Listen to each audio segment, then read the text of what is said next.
শক্তিশালী একজন নবী ছিল। উনি মালাকুল মাউতকে বলেছিলেন, মালাকুল মাউত, আমার মৃত্যুর সামান্য কিছু আগে আমারে বইলো, আমার একটা কাজ আছে। মালাকুল মাউত মৃত্যুর কিছু সময় আগে এসে বলল, সুলাইমান সময় শেষ, অল্প কিছু সময় বাকি, কি করবেন করেন। সাইয়েদনা সুলাইমান জিনদেরকে ডাকলো, ও জিনেরা, বিশাল একটা প্রজেক্ট আছে, প্রজেক্টে কাজ শুরু করো। আর কিছু জিনকে বলল, চারদিকে গ্লাস ফিটিং করা একটা রুম বানাও। সাইয়েদনা সুলাইমান আলাইহিস সালাম গ্লাস ফিটিং করা রুমের ভেতরে ঢুকলেন। এই রুমে ঢুকার দরজা নাই, হাতে একটা লাঠি নিলেন, লাঠির মধ্যে ভর করে দাঁড়িয়ে রইলেন আর জিনদের দিকে তাকিয়ে রইলেন। জিনেরা এত বদমাশ ছিল, সাইয়েদনা সুলাইমান দাঁড়িয়ে না থাকলে কাজ করতো না, দাঁড়ায় না থাকলে আজও লোকজন কাজ করতে চায় না, ঠিক কিনা?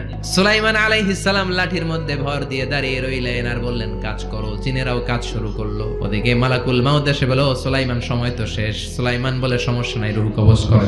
মালাকুল মাউত ওইভাবে লাঠিতে ভর দেওয়া অবস্থায়, দাঁড়ানো অবস্থায় সাইয়েদনা সুলাইমান আলাইহিস সালামের রূহ কবজ করে নিলেন। উনি এমন ভাবে দাঁড়িয়েছেন, রূহ চলে গেল, লাশ হয়ে দাঁড়িয়ে রইলেন। লাঠির মধ্যে দাঁড়িয়ে আছেন, জমিনের মধ্যে লুটিয়ে পড়ে নাই। সুবহানাল্লাহ।